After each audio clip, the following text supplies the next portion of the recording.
માં પણ પોલીસે તવાઈ બોલાવી 7 ટીમો બનાવી ચેકિંગ હાથ ધરવામાં આવી રહ્યું છે। બંદર વિસ્તારમાં આવેલ મચ્છીના દંગાઓ સહિતના વિસ્તારમાં કામ કરતા લોકોના ડોક્યુમેન્ટ ચેકિંગ સહિતની તપાસ કરવામાં આવી છે। આસામ, બંગાળ, કર્ણાટક તથા ઝારખંડ સહિત ડોક્યુમેન્ટ ધરાવતા 29 જેટલા શંકાસ્પદ વ્યક્તિઓના ડોક્યુમેન્ટની વિગતે છાણવટ કરી હાર્બન મરીન પોલીસ સ્ટેશન ખાતે લાવી પૂછપરછ કરવામાં આવી। આતંકી હુમલાને લઈને અમદાવાદવાસીઓમાં આક્રોશ આસમાને, રોડ પર ઉતર્યું અમદાવાદ। પહલગામમાં આતંકવાદી હુમલાને લઈને અમદાવાદીઓમાં આક્રોશ આસમાને છે। અંજલી 4 રસ્તા પાસે લોકો રોડ પર ઉતર્યા હતા। પાકિસ્તાન મુર્દાબાદના નારા લગાવી પાકિસ્તાનના ઝંડા, પેઇન્ટિંગ, પાકિસ્તાન મુર્દાબાદ રોડ પર લખ્યું હતું। અંજલી 4 રસ્તા પાસે પાકિસ્તાન મુર્દાબાદ લખી નોંધાવ્યો વિરોધ। રસ્તા પર ઝંડાનું પેઇન્ટિંગ કરી પાકિસ્તાન નેસ્તું નાબૂદ કરવાનો સંદેશો આપ્યો। અમદાવાદના મેમનગરમાં પણ લોકો રોડ પર ઉતરી આવ્યા હતા। અમદાવાદ મેમનગરમાં આતંકી હુમલાનો શહેરીજનોએ વિરોધ કર્યો। પહલગામ હુમલામાં મૃત્યુ પામેલાની શહેરીજનોને શ્રદ્ધાંજલિ જોવા મળી હતી। બોર્ડર પર લડવા અમે છે તૈયાર, અમને આપો હથિયાર સહિતના નારા લગાવ્યા। આતંકવાદી મુક્ત દેશ બનાવવાના નારા સાથે શહેરીજનોનો વિરોધ જોવા મળ્યો। આતંકવાદ મુર્દાબાદ, પાકિસ્તાન મુર્દાબાદના નારા લગાવ્યા। વિરોધના દ્રશ્યો અમદાવાદના નરોડાના છે। નરોડાના વેપારીઓએ દુકાનોને એક દિવસ માટે સ્વયંભૂ બંધ પાડી કેન્ડલ માર્ચ યોજી હતી।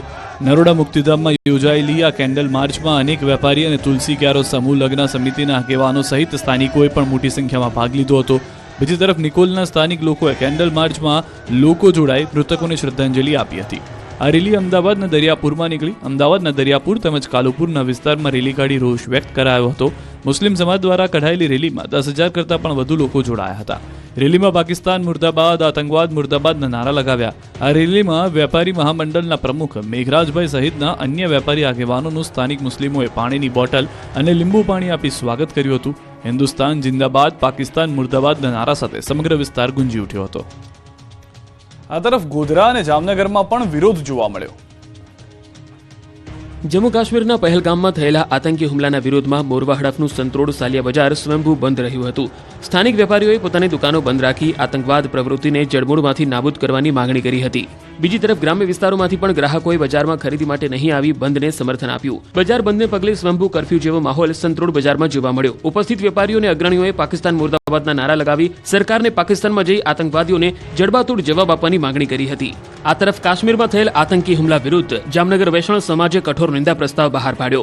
ગાદીપતિની અધ્યક્ષતામાં વૈષ્ણવોની ઉપસ્થિતિમાં એક બેઠક યોજાઈ। સમાજની બેઠકમાં આતંકવાદી હુમલાના દિવંગતોને શ્રદ્ધાંજલિ અર્પણ કરી, તેમના આત્માની શાંતિ માટે પ્રાર્થના કરી। મોટી હવેલીના પૂજ્ય વલ્લભરાયજીએ હિન્દુઓને સજાગ થવા આહવાન કર્યું। આતંકવાદ સામે કડક પ્રતિક્રિયાનો વડાપ્રધાનને અનુરોધ કર્યો। ગુજરાતમાં અકસ્માતની વણઝાર, રોડ પર જોવા મળ્યો રફતારનો કહેર। સુરતના રોડ પર ફરી એકવાર કાર ચાલકનો આતંક જોવા મળ્યો। વેસુ વિસ્તારમાં બેફામ જતા કાર ચાલકે રિક્ષાને ટક્કર મારી હતી। દ્રશ્યોમાં જોઈ શકાય છે કે કાર ચાલક ફૂલ સ્પીડમાં જઈ રહ્યો છે, ત્યારે સામેના રોડથી રિક્ષા આવી રહી છે, જેને પાછળથી કાર ચાલકે એવી ટક્કર મારી કે રિક્ષા ફંગોળાઈને BRTSના ડિવાઈડર સાથે અથડાઈ। ડિવાઈડર સાથે અથડાતા રિક્ષા પલટી મારી ગઈ।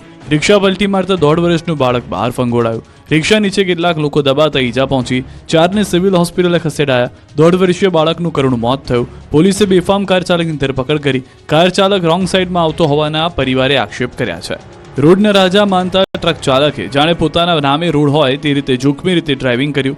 અંકલેશ્વર નજીક NH48 પર 2 પિકઅપ ડાલાએ સર્પાકાર રીતે વાહન ચલાવી અન્ય લોકોના જીવ જોખમમાં નાખ્યા।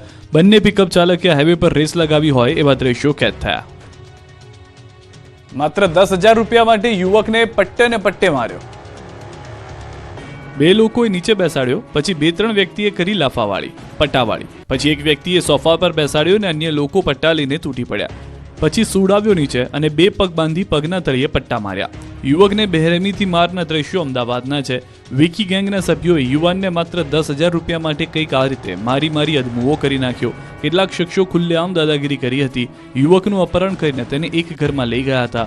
અહીં 3 થી 4 શખ્સો રીતસરના હત્યારા બની ગયા હોય તે રીતે યુવાન પર તૂટી પડ્યા હતા। 10,000 રૂપિયા જેવી મામૂલી રકમ માટે યુવાનને પકડીને એવો માર્યો કે યુવાનનો જીવ જતા બચી ગયો।